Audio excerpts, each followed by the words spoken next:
Ryan Nickel, and this is a day in the life of a bootstrap real estate investor. I can't even get it all out.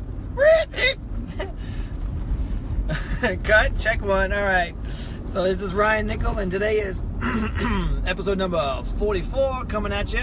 And it's a day in the life of a bootstrap real estate investor, and I'm on my way to what? Wing Chun. I love this martial art, man. I grew up. My dad had a mukjang in the garage. It just like stood there looking pretty. We never used it. I'd go out there and like beat the crap out of it, like bruise my arms up and be done for like a week and be like, yeah, I'm done. But ever since I grew up, I wanted to get in the Wing Chun. So this year I started getting into Wing Chun. So that's what I'm going to right now. Plus, it's I don't have to have a concealed carry now when I go into my properties. I got my Wing Chun. I got these two weapons right here, these registered guns. All right, enough fooling around. So, all right, full disclosure here. I got a nasty ass glare. Okay, so I had another real estate investor. She called me up. She's like, hey, singing me the blues about what had happened. Her and her husband had taken over a property, but they didn't do it subject to. They just took over payments on it, and they put about $40,000 in repairs into it, and it just the way it worked out was so bad. So basically, someone came out from underneath them, had the properties deeded over to them, and they've now kicked them out and taken complete ownership of these properties. Look at me, I'm glowing. Jeez, man.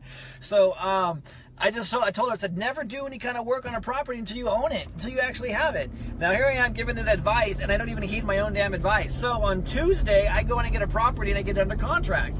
And now my contracts state that I can go ahead and start advertising the property.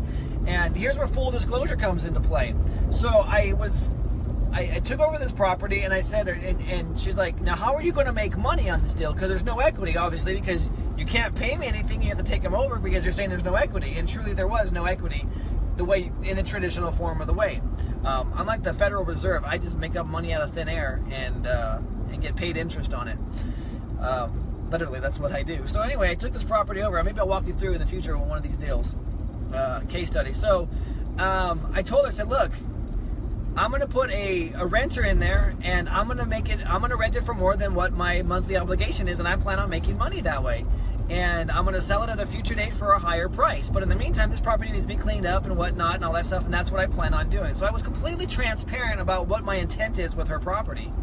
And I also gave her the option, too. I said, look, you know what? You can do this yourself. Oh, no, I don't want to do that. I have no money. I'm broke, all this stuff. And I'm like, totally cool. So, being transparent with her. So that's that. So that's Tuesday night. I go home. Actually, I go to a real estate RIA. I'm at a RIA group, and I'm posting the pictures and the ad on Facebook that night. So Wednesday, I got a guy. I had many people lined up, but I also shot it to my list. And this is the guy that didn't buy my other house, and he goes, dude, I want that house. Let me see it tomorrow. So Wednesday, I get this guy in there before everybody else. He's like, dude, let me just go ahead of everybody. I'm pretty sure I want this house. I just want to check it out real quick. So anyway, he goes, checks it out, and the craziest thing happened. So while he's there checking out the property, the person who I'm in contract with, her younger brother shows up. And he's picking up some of the property, some of the belongings, because they used to be a part of the family. And he's like, hey, what's going on? All this stuff. And I'm like, oh, no, no big deal. We're just, checking out the house here. And the wife, this guy's wife walks out. I gotta look pretty for you on camera. This guy's wife walks out. She's like, yeah, hell yeah, it's my house. I'm buying this bitch. This is my baby. I'm buying this house. And I'm like, oh my gosh. Now the dude starts to lose it. He starts crying because his mom died in this house. Literally, she died in the house. And he grew up in this house. He's like, this is my house. I can't believe you're doing this. Why is my sister doing this? Why is my sister doing this? And he's like, he's not like totally losing it, but he's like, I'm like, I'm getting out of here, dude. So I bounce out, and I get this crazy phone call like, hey, what'd you do, man? She's like, my brother's losing it over here. I can't handle this anymore. He's starting to fight with me. And he says that you put the house on the market, and you're making money, and how come we're not getting any money? And it's all spiraling out of control. And I'm like,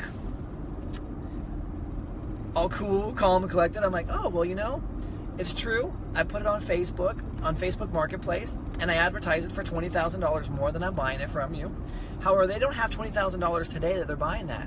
They don't have that money. They are going to you'd be buying that over time. They're locking in. They're doing a lease with option to purchase. They're going to put a little bit of money down, and they're going to be renting it from me, and with the hopes that they can clean their credit up so that in like 4 or 5 years, maybe 7, I don't know how long it's going to take them, they can buy that house from me. So that's actually what I'm doing with it. I mean, I explained that to you, that I'm going to put someone in there and they're going to make payments to me until they can buy it. Oh, I remember that. Okay, cool. Yeah, that's right. I remember that. Can you tell that to my brother? So I told him that same story. This is what we're doing here. And he's like, that don't make sense. That don't make sense to me. I'm like, that's okay. It's called rent to own. It's like when you buy a car. You don't actually buy the car. You buy it from the bank. I'm just acting as the bank for this couple here. Nah, that don't make sense. I'm like, that's cool. So anyway, I go there today. Today's Thursday, and I'm there with the mobile notary, and we get all the documents signed. Done. It's a done deal now. And later that afternoon, I'm now giving the keys to this young family, and guess who shows up again? I knew he was. It wasn't like he just bounced out of nowhere. But he shows up. He's like, hey, because he's here to collect some of the heavier items. And we helped him, load them up and stuff like that. Actually, I didn't. The person that's buying the house did. But when I left, I got word back that he was all mad, that he should be doing this now because, he makes a lot of money. He should be taking over the payments of the house. It's not right that his sister did this and all this stuff. And so I straight up asked the dude. I said, did you know about this technique or this opportunity about buying houses before I shared it with you last night? Well, no. So I was like, okay, you know what? What do you want to do? And he's like, I'm gonna sell this house. He's talking about his primary house. He's like, I'm selling my house. I'm moving out of here. I'm moving out of the area. I'm like, oh, it's all good, man. It's all good. So this is where it came into play, where full disclosure, it saved me from future complications. Now, if I would have lied to her and like, oh, I'm gonna rehab this house, I'm gonna do this myself, all of a sudden I lose credibility now. And here's the point that I'm getting at. When I first started in this business, I was timid. I was afraid. I was not shy, but I was afraid that they would find out that I'm making money. And I had this evil thing about like money is evil and they can't find out that I'm making money, that I'm just going to do this as a charity and as goodwill and like lie that I'm not making money. And I'm like, no, that's not, if they don't want to do business with me because I'm making money, because I'm helping them out of a bad situation, like this house was going to go to foreclosure. Let's not kid ourselves here. This house was in arrears. It's going to go to foreclosure. It already has a nasty lien on the property from the solar company that I'm curing all of that debt. I'm bringing the debt current and all that stuff. So let's be real here about what the real situation was. It wasn't that she just, decided one day to deed the property over to me. I mean, this house was going to go to foreclosure because she had no other options. So, with that said, I was able to help her. But before this, years, when I first got started, I would not disclose. Like, I'd be like afraid to tell somebody because my very, very first deal, I made $20,000. I made $15,000. I take that back. She gave me $20 because she prepaid a couple of months in advance. But $15,000 of it was a down payment. And as soon as the guy that found out that I was lease optioning, because I did a sandwich lease option on it. As soon as he found out that I made $15,000, oh man, it hit the fan. I mean, he had lawyers. He called the cops. This dude called the cops. I forgot about that. He called the cops on me. He said that I stole his money. And the cops come down and they're looking at our contracts and stuff like that. And they tell the guy, they're like, man, this is a legit business. But yeah, I called the cops because I took a lease option money on the house when I legally had all the contracts and everything.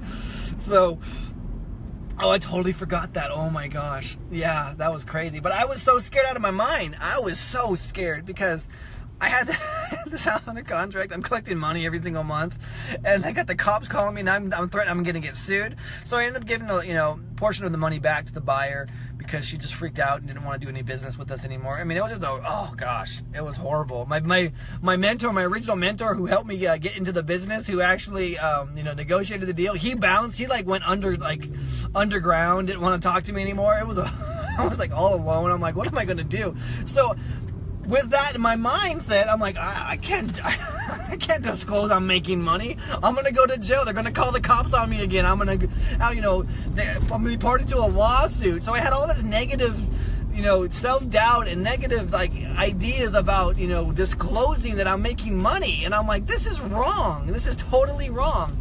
And what changed for me was I went out to lunch with a dude. Actually, we went to get coffee at Starbucks. I'm at his house. I showed it the night before to a buyer, and the buyer was like, I want this house. So this dude comes back. He's out of town. He comes, he visits me. He's like, hey, you know what? I'm really not sure how you're making money in this. And I go, let me show you. Let me tell you. And so we go in for coffee, and I say, look, you have a set price of what you want the house for monthly, and you also have a set price for what you would sell it for. And that's what we're in contract for. I'm going to sell it for more than the price. And he wanted $235 for the house, and I sold it for $242.5. So I made $7,500 on it. And so he asked me point blank. So I said, you know, I'm going to sell it for more than what I'm in contract with you for, and then I'm just going to assign my contract over to that person for that fee. And he goes, in point blank, he asked me, well, how much are you going to make? And I said, well, honestly, I don't know, but I would like to make about $7,500 on it. He's like, whoa, that seems like a lot of money. I'm like, you know, it might seem like that, but for the value and the effort that I put into it, and the ease of knowing that I'm going to have someone in there long term, it really isn't. And he's like, okay, I can see that. And we're driving back to the house together, and guess what? Guess who's outside the house? That family that I showed it to. They're outside with their pastor and their friend and somebody else, and they're out there, and she's showing the house, and I'm like, oh my gosh. I've never had a buyer and a seller together at the same time. I'm like, what am I going to do? You know, I usually just do everything separate. So she shows up. Her name is Joy. Joy's there. She's like, Ryan, we talked about it last night. We want the house. We love it. We have a check for $7,500. I'm like, what if I would have lied to this dude? What if I would have been there at Starbucks and I'm like, oh yeah, I'm going to make like $1,000 or $2,000 off this thing, you know, no big deal. And then she shows up and she's like, I got a check for $7,500. And he's like, well, what else is he lying to me about? You get it? Full disclosure.